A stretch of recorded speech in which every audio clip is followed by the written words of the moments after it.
parang namamagado ko. Okay lang nga ako. Kaya mong ilakad. Yes. Sigurado kaya mo. ka, ha? Please, Eva. Eh, Dok, kung ipa-x-ray na lang kaya natin. Actually, may Hindi point muna ka tayo dyan. Okay ice. lang nga ako. Huwag mo na x-ray. Dok, anong nangyari? Tinulak ni Doc yun, Dok. Hindi niya nga ako tinulak. Na-out of balance lang ako. Dok, akala mo lang yun, Dok, na na-out of balance ka. Pero sa totoo, tinulak ka niya. Teka. Bakit ka naman itutulak ni Doc Lindon?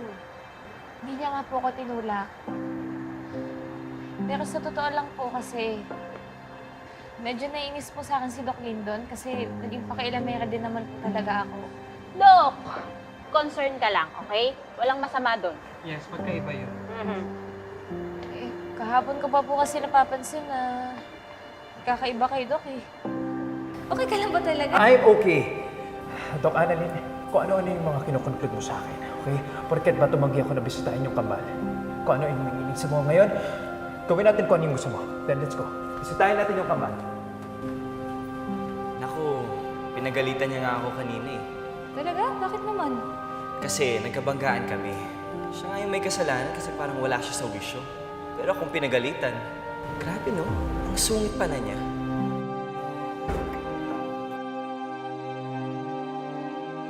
Dok, bawal ang ginagawa mo! Let's go. Pero nagsimula talaga yung inis niya sa akin kanina kasi nahuli ko siya kasama niya yung girlfriend niya sa CR, nagkikiss sila. Girlfriend? Eh, wala namang girlfriend si Doc Lindon. Wala. Eh, baka naman kasi, eme lang ni Dok yung girlfriend niya. O baka LQ sila. Eh, kaso lang nakita mo, Dok. Cute. Hindi, ako evacuate ko siya. Ano? Yung ex ko kasi, kapag yung may sinesekreto sa akin, tapos possible na malaman ko, ay, umiinit ulo noon. Para bang natetreten, ganyan. Eh di ba, nakita natin siya kanina, nagkaklaylalo. Kasi ikaw, Doc, nakita mo siya may kamomolan na girl. Kaya siguro mainit ang ulo sa'yo. Ay, Diba? Teka, kumbaga parang Ma'am Moira tsaka Zoe, sinisiraan si Doc Annalyn tsaka Tita Lynette Yes. kay Doc RJ. Yes. Pero ba't naman siya matathreaten?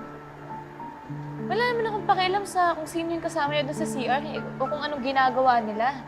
Gusto ko lang naman malaman kung ano yung problema niya at makatulong sa kanya. Baka naman kasi, connected lahat yun sa problema ni Doc Lindon. At meron siyang secret na ayaw mong malaman. So, ibig sabihin, may secret si Doc Lindon. Teka, anong sekreto niya?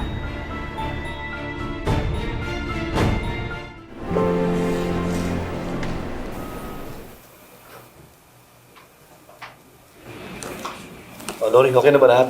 Okay na, Dok. Okay, maraming salamat.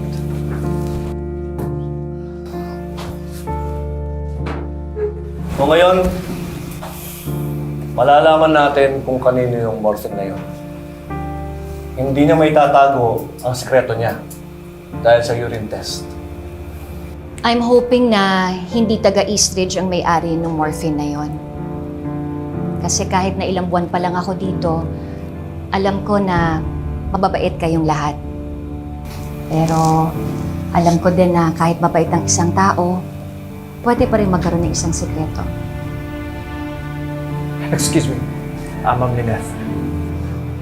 Kagabi sa party, hindi lang po mga taga-Eastridge yung nandun. Even Apex, nandun din sila. Nagbibintang mo ba yung mga kaibigan ko? I'm sorry.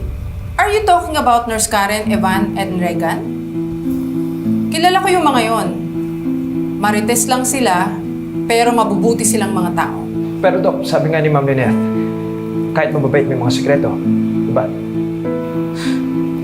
Sa bagay. Ikaw nga, nahuli ka sa mga sikreto mo kagabi. Excuse me, Dr. Santos? That's none of your business.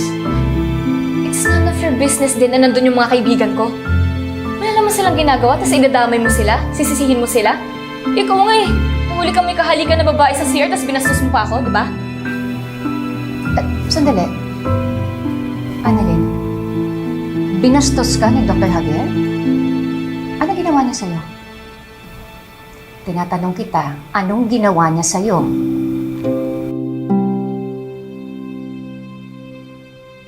Mag-usap tayo mamaya, ha? Sandali. I'm sorry. Pero isa-isahin natin ang mga issues dito. Doc Javier, balita ko nakipagsuntukan ka daw? And at the same venue, nakipaghalikan ka sa CR? What's happening to you, Doc?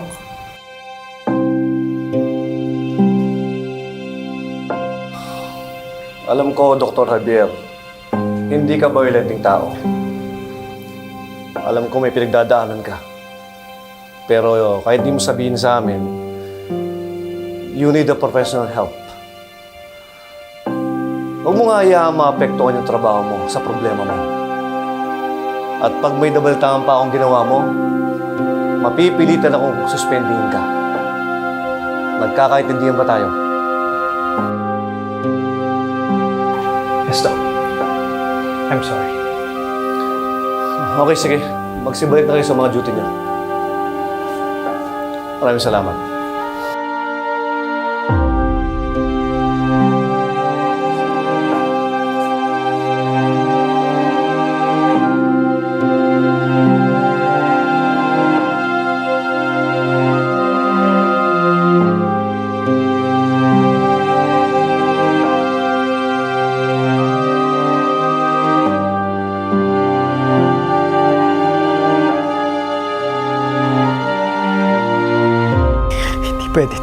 Hindi pwede ito malaman nila. Hindi pwede ito malaman.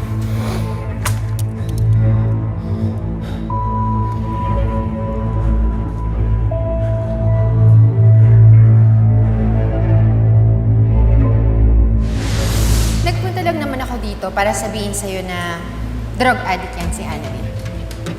What? Come on, I know what happened sa bar last night.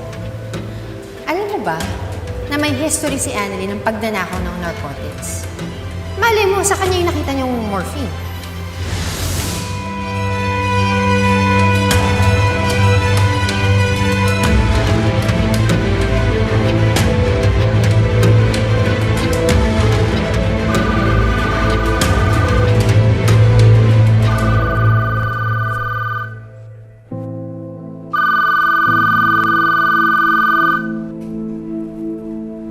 Hello?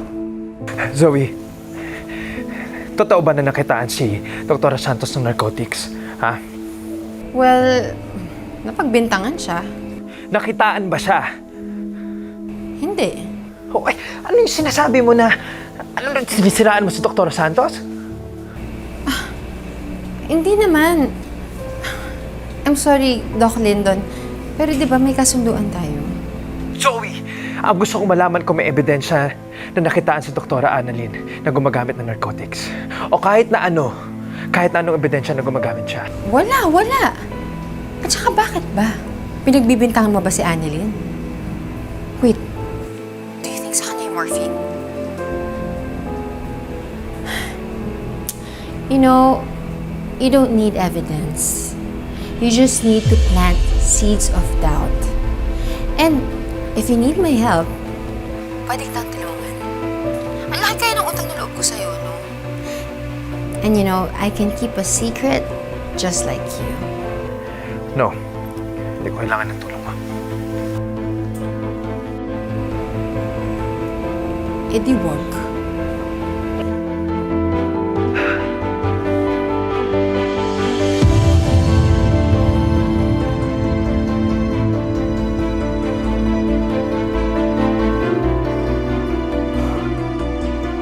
Oh my God.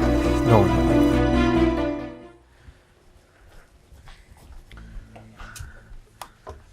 Doc, What? sorry po sa mga nasabi ko kanina. Dr. Santos, please. Busy ako, okay? Doc, sorry talaga, hindi ko naman po sinasadya. Lagi mo na lang hindi sinasadya! Pwede ba, Dr. Santos, once and for all, aminin mo, sinadya mo, pinaiya ako doon! Nang dahil sa'yo, pwede ako masuspend! pwede mawala lahat ng pinaghirapan ko nang dahil sa'yo!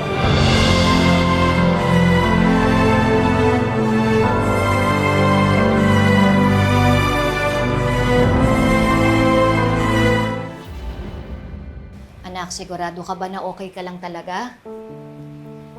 O basta sa susunod ha, kapag may ginawa na naman si Doc Lindon sa'yo, sabihin mo kagad sa akin. Ewan ko po ba kung ba't po nagkakaganon si Doc Lindon. Buti pa nga po kay tatay, alam ko kung ba't siya ganon. Kasi binibrinwash po siya ni Zoe. Samantalang si Doc Lindon, ewan ko po ba, parang bigla na lang po siyang nawala. Ah, na-ghost ka. Chang, ano yung na-ghost? Na-ghost? Multo? Iniwan ka sa ere. Nawala. Ano ba kayo? Ang babata niyo pa eh, wala kayong alam. Ako pa ang may alam ng mga ganyang mga terms. Anak, kailan pa naging ganyan si Doc sa'yo? Simula po nung natapos po yung alumni homecoming. Pero mas lumala po kagabi.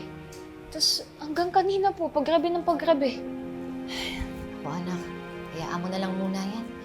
Baka naman nasistress lang talaga si Doc dahil dun sa issue sa morphine. Morphine? Ito ba yung nakita sa bar?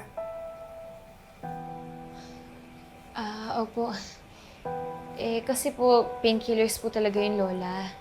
Kaso may iba po mga tao na ginagawa po nilang recreational para maging high po sila. Parang yung mga ibang illegal drugs po. Items pala yun, ha? Hindi naman kaya stressed si Doc Lindon dahil kilala niya kung sino ang may-ari, pero hindi niya masabi kung sino. Teka, di ba kanina meron siyang sinabi na may tiga-Apex doon kagabi? Hindi kaya meron siya pinagtatakpan? Sino naman po yung pagtatakpan niya? Hindi nga po namin alam kung may kaibigan po yung si Doc Lindon. O bakit? Hindi mo rin alam na may kamomol siya. Meron pala. Baka tama namin mo.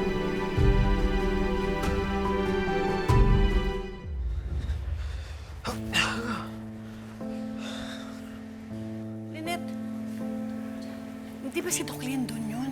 Chang. Halika, kausapin natin.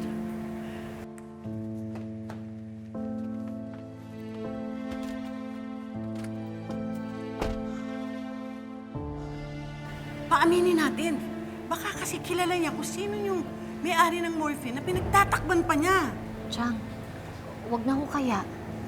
Hindi ba kakabuti para sa kanya at sa Eastridge kung pagtatakban niya kung sino ang gumagamit ng morphine? Ka na.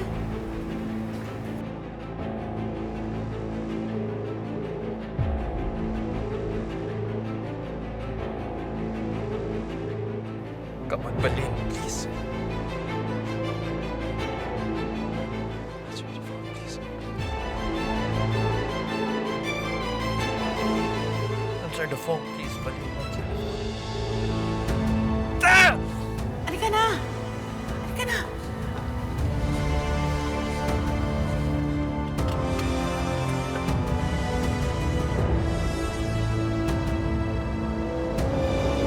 Doc Lindon! Magpapakamatay ba kayo? Bakit kayo nakaha... Tulungan mo ako! Chang, Susan! Aray ko! Aray ko! Ayos na po ba kayo? Ha? Okay! Muntik mo kaming patayin. Saktakin ko ya kita! Pasensya na po. Hindi ko kayo napansin na lumabo po yung paningin ko. Pasensya na po talaga kayo. Yung paningin ko kasi, lumabo po. Ma'am Lynette, gusto niyo po pumunta tayo sa ER. Doc, Dali natin si Doc. Chang Susan, baka napan Doc. siya. Okay lang kami. Alam ko na may pinagdadaanan ka. Alam ko na may problema ka.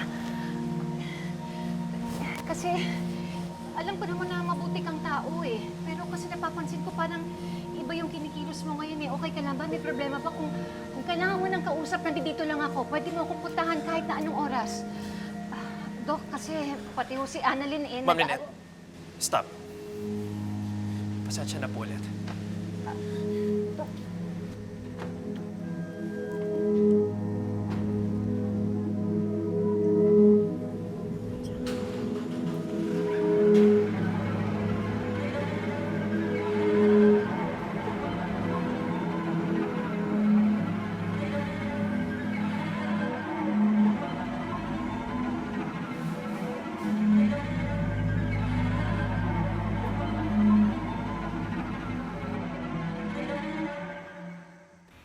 sabi niyo?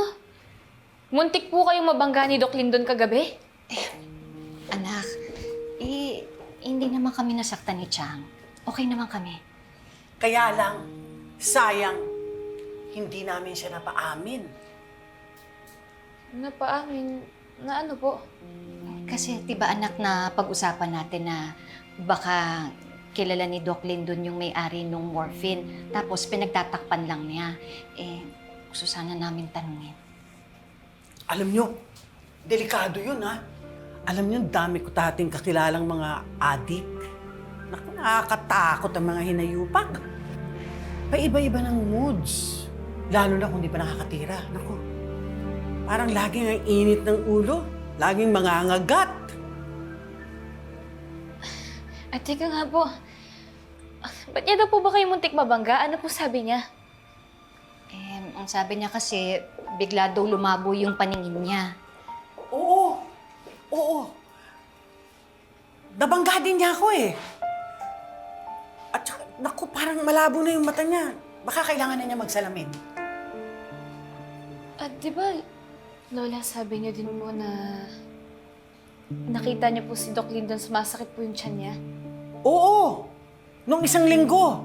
Tapos kagabi napansin ko, pasmado. Nanginginig yung kamay niya.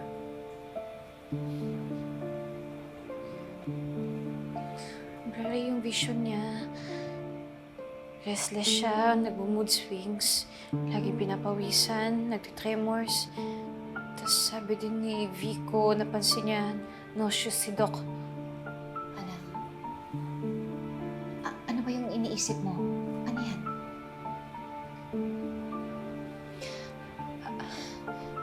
Wala po, Nay.